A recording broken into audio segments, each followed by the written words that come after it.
Welcome to the Human Capital Innovations Podcast, your go-to source for personal, professional, and organizational growth and development.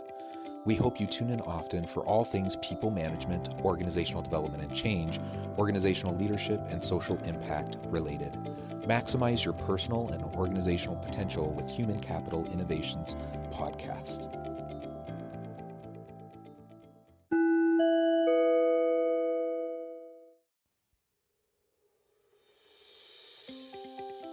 Welcome to the Human Capital Innovations Podcast. In this HCI podcast episode, I talk with Chad C. Betz about effective goal setting for personal success.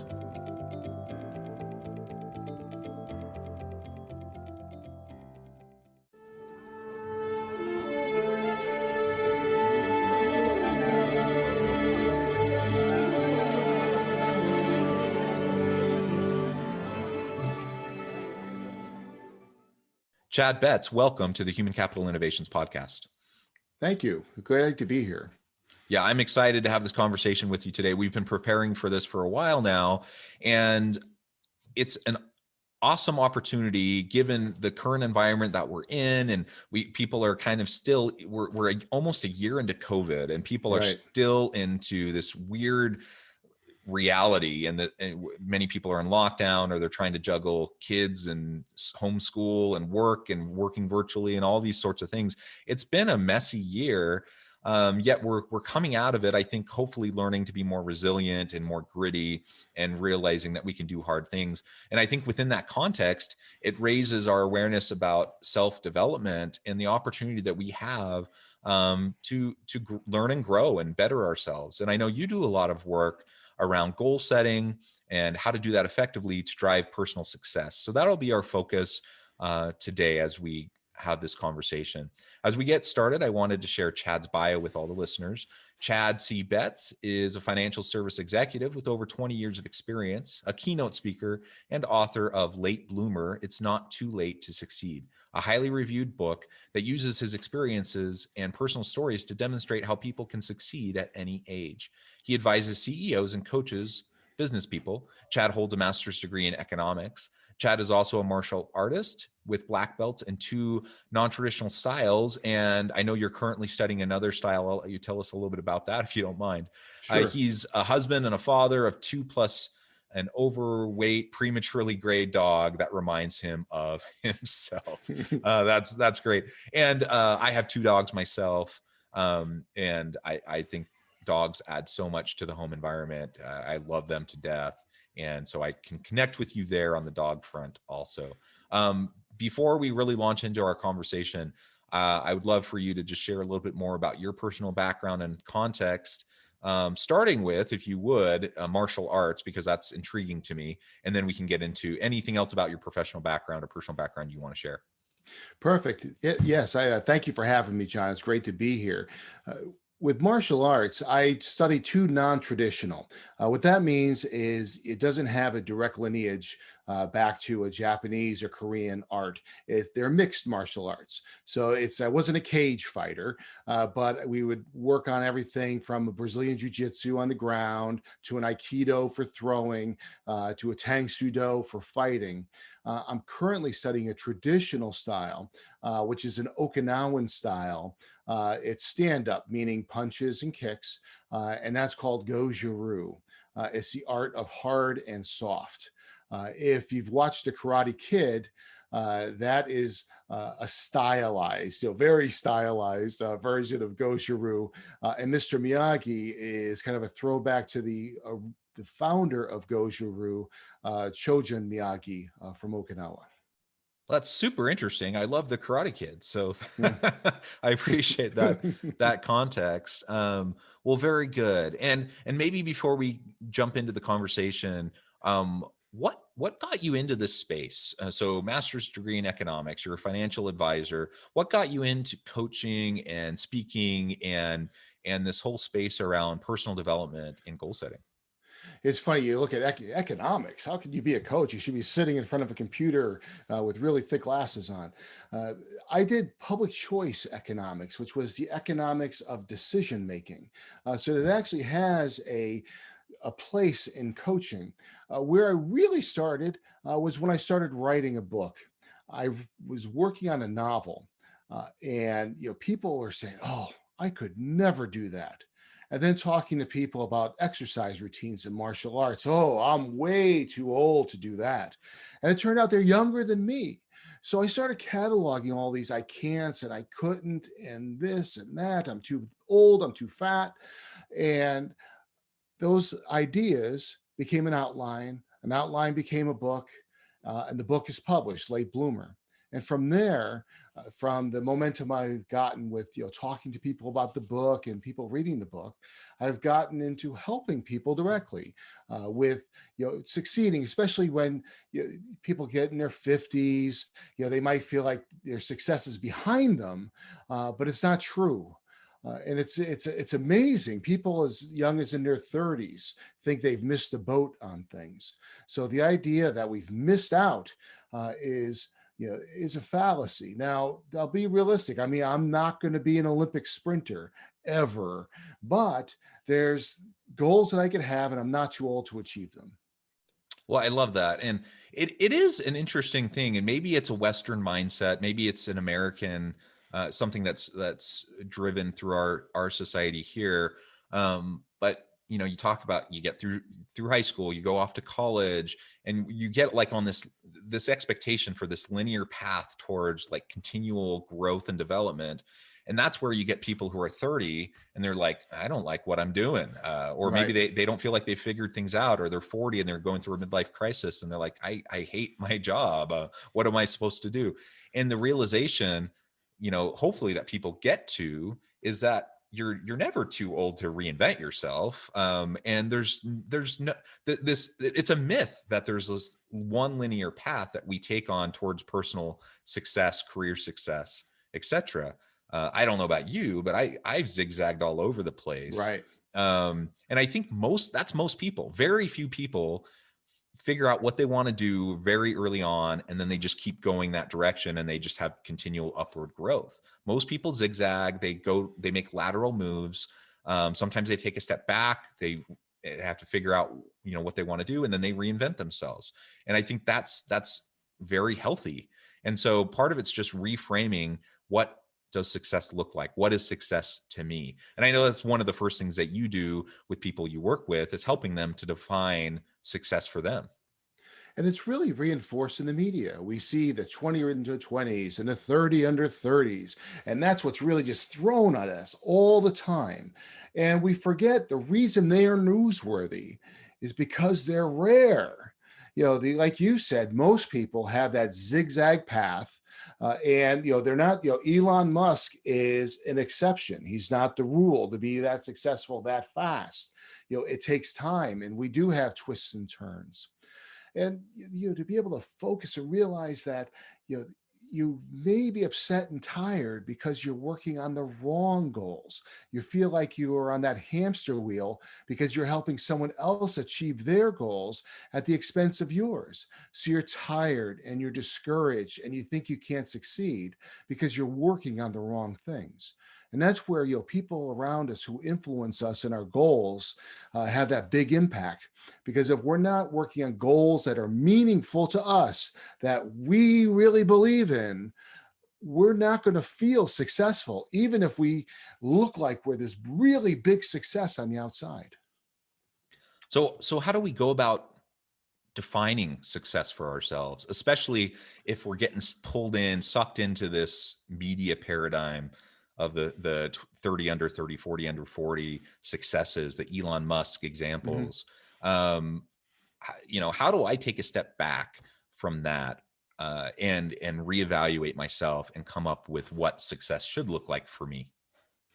Yeah, and this is the perfect time to do that self-reflection. As you mentioned earlier, I mean, we've been in COVID, we're frustrated, we're tired. It's time to just take a deep breath and hit that reset button. We've had our challenges, and now what can we do to move forward? So, how do we hit that reset button? One, we have to think about what we really want to do. Now, when we see the goal setting books, we always see big goals. That's their things. You can achieve big goals. Well, maybe I don't want to achieve big goals. Maybe I just want to maintain my lifestyle. What do I need to do that? I need to have a money stream. I need to have a certain level of healthiness. Maybe I want to experience new things. I want to travel. I want, to take classes. I want to learn new things. How can I do that? Maybe you need to take a job that gives you more vacation time so you can go and do those things. So, and it might be that you do have that big goal, and how do you find those? The way I did it, I have this exercise, a 20 goal exercise, where you write down 20 goals that you want to do, from the practical goals all the way to the craziest thing you can think of. And then you put them in order. When I did that, one of my crazy goals was to write a book. Well, it's not so crazy now. It's achievable. I found that it was achievable. But what the goal exercise showed me was patterns. So I took those 20 goals, I categorized them from what I want to do most to not so much. And what it showed me is I want to help people. I want to help people grow. I want to write books, and I want to coach people. That's the direction I wanted to go. So by putting yourself through that, by writing down your top 20 goals, identifying the patterns that they're saying this is what you want to do, you can really identify if you do have those big goals, if you want to write that book, or if you, like I said, if you want to maintain your lifestyle and travel. Those are all valid goals. We don't have to have these giant goals to be successful. You'll be able to go to Cancun twice a year can be success. Yeah, and it's different for all of us. And so, That's right. Sometimes it's, you grow up and maybe your parents put pressure on you to go on a certain path, a university path, a certain major, going into a certain profession. I know a lot of people feel that. I kind of felt that, not that my parents were trying to put on that pressure, but I felt that kind of pressure. And part of it for me was, I was one of those that changed my major 4 times as an undergrad. And eventually I got to the point where I switched from, a career path at a university with a really great reputation. If I would have graduated in that program, my ticket was punched. I would have had a very successful career. But the problem was I realized that I didn't like it. And I couldn't imagine myself doing that, for my career, even though I was pretty good at it. And so at that point, I feel lucky now as I look back 20 years later, I feel lucky that I had the courage at the time to make a dramatic shift. And I changed majors one more time. I switched to sociology of all things. Most people thought I was crazy because, why are you trading in this lucrative career to be a social scientist? And maybe it was crazy, but it resonated with me. It fit my needs better. And it was a better fit for what I wanted for my future and my family and, those types of goals. And I feel lucky that I did that. And that put me on a trajectory. Like I said, I've zigzagged since, but it put me on a trajectory that was much more consistent with my values and, where I put the most importance in my life. And not to say that that was the correct choice for other people, but for me, it was the correct choice. And I, with a little bit of hindsight, I can now look back and see that, even though it was super scary, to make that adjustment at the time. Yeah. And fast forward. Go ahead. People who have thought about making that change, but we'll jump into economics right now. They have the sunk costs. They've invested 20 years of their life in a career, and now it's super scary to go and jump into something else. That doesn't mean you shouldn't. And there's ways to do it on a part-time basis, and you'll build up so you have your day job and side gigs where you can go and start, you're not lost just because you've invested 20 years in what you think may be the wrong path. There's exits off the highway where you don't have to, jump into the deep end. You can stick your toes in the water and kind of slowly exit.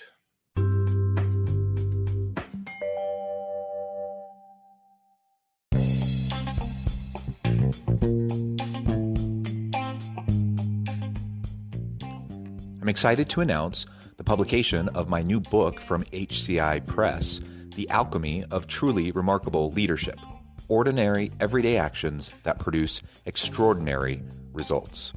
Consider how the nature of work has shifted over the past 50 years. With increased globalization, rapid technological advancement, and the shift in economic composition, the average job of today looks very different than the average job of 50 years ago. What will the jobs and organizations of tomorrow look like? Moreover, what does this all mean for organizational leaders? What are the core competencies and capabilities of organizations and their leadership that are prepared for continued disruption and geopolitical and socioeconomic shifts? Regardless of what the future holds, increasingly, leaders need to be socially minded, data-driven, decisive, champions of talent, and disruptors of the traditional notions of leadership, teams, organizations, and work. The alchemy of truly remarkable leadership will help you to explore your own leadership competencies and capabilities and consider ways to apply and implement them into your workplace and personal life.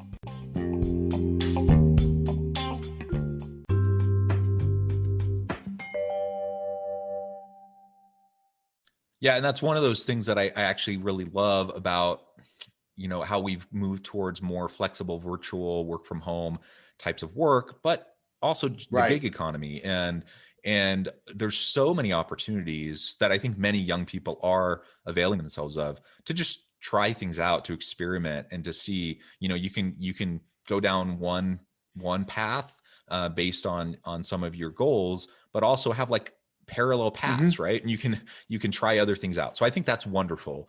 And perhaps that's easier to do today than it was in previous generations.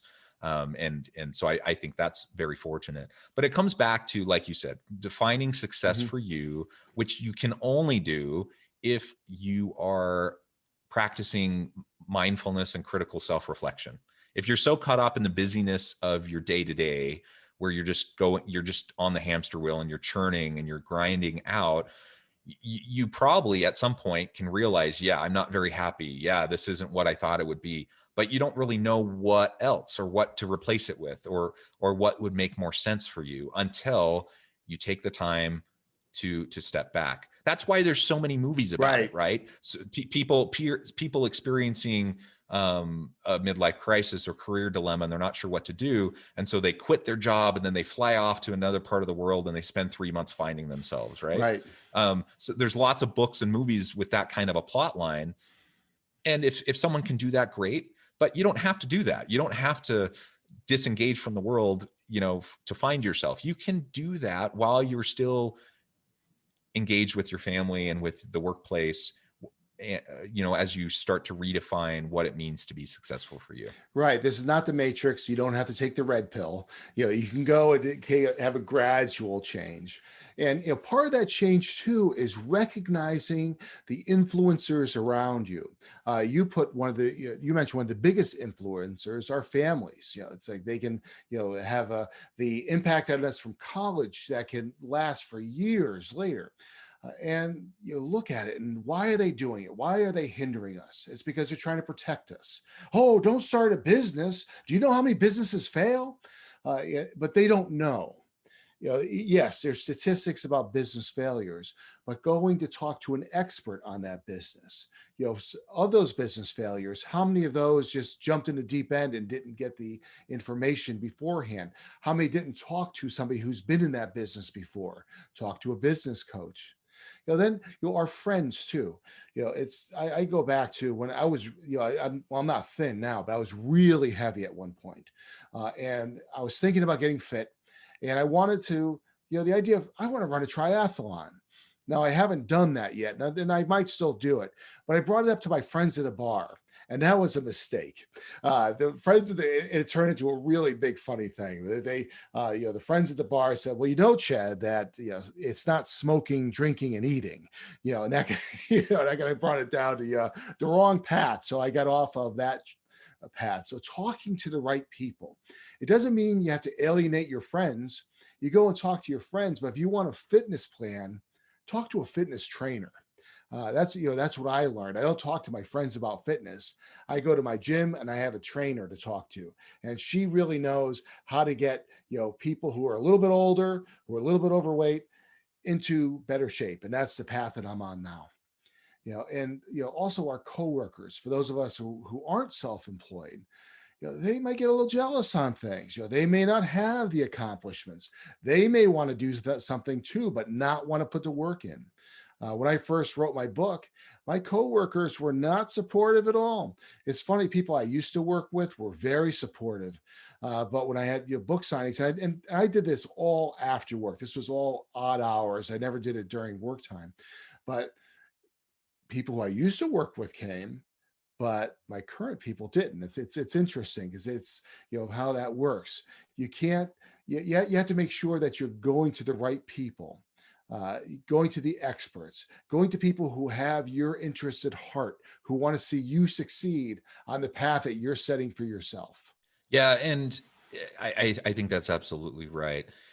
One of the things you referred to several times already in our conversation today is about how there's really no expiration Mhm. uh, for setting goals and striving for success. So it doesn't matter if you're 30 or 40 or 50 or 60, right? Whatever, you can always reinvent yourselves. We can always reinvent ourselves, and we can set goals at any point in time. Mhm. I think the important thing is, again, to be grounded in what really matters to us, like what is success for us, and how does that align with our values, and then setting, whether it's a big goal or small goals, just having those intermediate steps to help you achieve wherever that goal might be and however you define success, and ultimately recognizing, that there will be lateral moves, there will be setbacks, and that's part of the deal. That's part of Mhm. what it means to grow. And there's no expiration on that growth. So we can continue forever. Sometimes I get really inspired when I see things like an 80-year-old who finished her PhD, right? I'm Right. like, that is amazing. Now Yeah. she didn't do that because she's now going to have a long career as an academic. She did that for self development, right? It was a personal Right. goal because it was something that she knew would be meaningful to her. And there's so many examples like that. It just takes a little bit of thoughtfulness and courage on our part to be able to step back and recognize it. Right. That's a great example. And with the way the weather's been lately, even people in the deep south know what it's like to walk through deep snow. So when you walk through deep snow for the first time and it's a fresh snow, you got to step your foot in, you got to pull it out, you step it in, you pull it out. But if you see footsteps already and you go walk through those footsteps, it's a lot easier. So seeing those examples, oh, I'm too old to get my PhD. Well, this 80-year-old just did it. Oh, I can't go and jump out of an airplane. Well, the 101-year-old World War II veteran just did that. So there's all these examples out there. Read biographies, talk to people who've done it before, and that takes away the anxiety because you always have that little thing in the back of your head, that little voice saying, "It's impossible. It's impossible." So when you see examples that it is possible and people have done it, people like you have done it, it's easier to do. And that goes for goals in our personal life, in our Mhm. relationships, as That's well as right. in the workplace, right? That's right. um, and maybe, like, I think of my wife, for example. Now, we got married young. We had 6 children. She devoted, largely the first 15 years of our marriage to raising our children. But along the way, she also focused on finishing her education. She earned her bachelor's and her master's degree, and then she started her doctorate. Now, our kids are all in school. She's almost done with her doctorate, Mhm. and she's approaching, 40. And is that a little bit later than some people would like to start their career? Sure, but she still has plenty of time. She has plenty of Right. runway ahead of her. She's finishing up her PhD. She'll have a long career as a professor, and she was able to raise a family. Like, it wasn't an either or proposition. She was able to do both. Mhm. And as I look to her example, to my kids of resilience, because it's not easy raising kids and going through grad school. um, Right. but she did it, and she was persistent, and she was committed. And that's what a wonderful example for my 4 daughters, for example. Well, for my 2 sons as well, but for Mhm. all my kids, but particularly my daughters. Right. And we all have that capacity. We all have that capability, if we will just commit to it. Yeah, and you're right. It's all the definition of success. If success is all about business and money, then Ebenezer Scrooge would be our hero. But it's not. It's my path is similar to yours. Although I have the third of the number of kids you have, but my wife stayed home and she went to school while she was raising our children as well. And when she was going into labor with my daughter, she was actually taking her statistics exam. So it's that's I understand where you're coming from on that. And it's right. So she was able to succeed by getting her master's degree, raise a family, and that's what it's about. That's that lifestyle piece.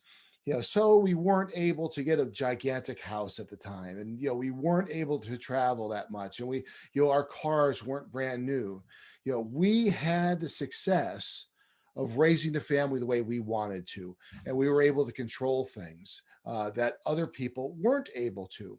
So that's where those choices come in, and where the definition of success is important. So you don't have those influencers, those people pushing the materiality on you. Oh, you need the bigger job, you need the brand new car, you need to keep up with the Joneses. You need to step back and focus on what makes you happy and what would make you feel successful. Absolutely. Well, Chad, it has been a real pleasure talking with you today. I appreciate the conversation, and we could go much further and deeper into the topic. So perhaps I can have you back on another time to continue the dialogue.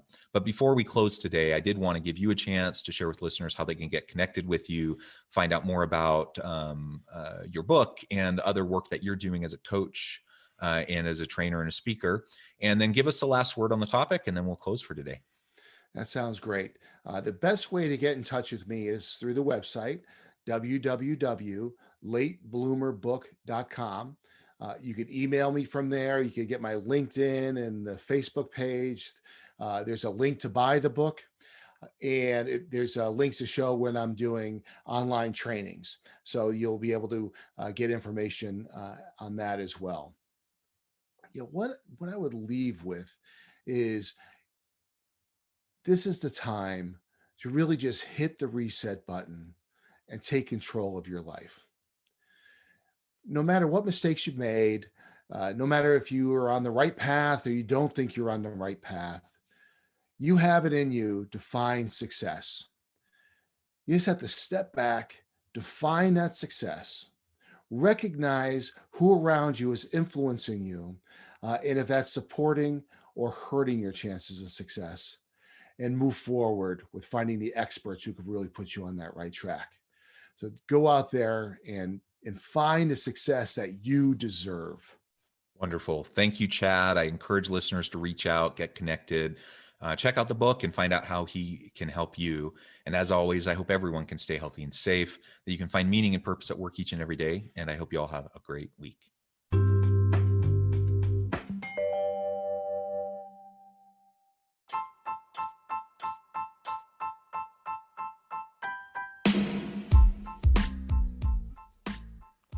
We are excited about the launch of HCI's new magazine, Human Capital Leadership. Human Capital Leadership is a free, interactive e-magazine designed to help individuals, leaders, and organizations find innovative approaches to maximize their human capital potential. We will be publishing issues quarterly in August, November, February, and May. Check out the first issue and let us know what you think.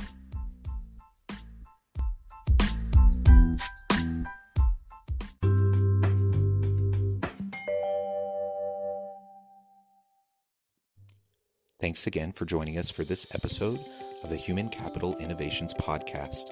I hope you stay healthy and safe and that you have a great week.